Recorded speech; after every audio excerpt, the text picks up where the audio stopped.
Pour une durée de 3 ans, cette convention de partenariat qui vient d'être paraphée va permettre d'améliorer la prise en charge du patient épileptique au Sénégal. Un accord qui lie la Ligue sénégalaise contre l'épilepsie à Sanofi pour faciliter l'accès aux soins des malades souvent victimes de stigmatisation. Nous venons de signer un acte majeur qui scelle officiellement sous les auspices de Madame le ministre de la Santé qui est venue avec son staff pour signifier l'importance de ce genre d'acte, de partenariat efficace et concret entre le public et le privé, mais qui vient concrétiser, il faut que les gens le sachent, 15 ans d'actions concrètes dans les régions, dans les écoles, dans les médias, destinées à donner un éclairage simple pour une maladie qui fait peur.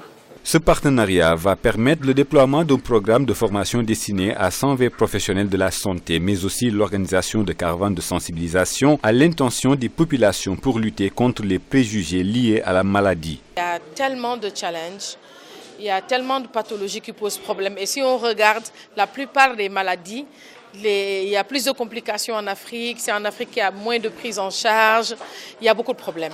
Donc nous pensons que le partenariat public-privé est fondamental pour appuyer le ministère de la Santé, qui ne peut pas tout faire, malgré la bonne volonté du ministre de la Santé qui est très engagé, tout le monde le sait.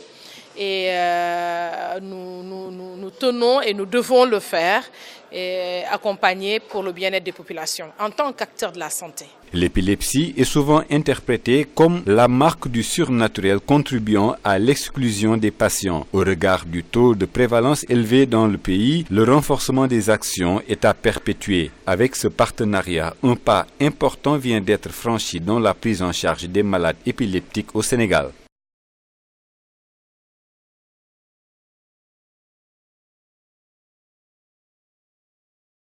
Il peut soit produire une perte de fonction, c'est ce qui donne lieu par exemple à des paralysies chez quelqu'un qui fait un AVC, un accident vasculaire cérébral, mais un cerveau peut souffrir et le manifester par un survoltage qui va mener à ce qu'on appelle des crises d'épilepsie.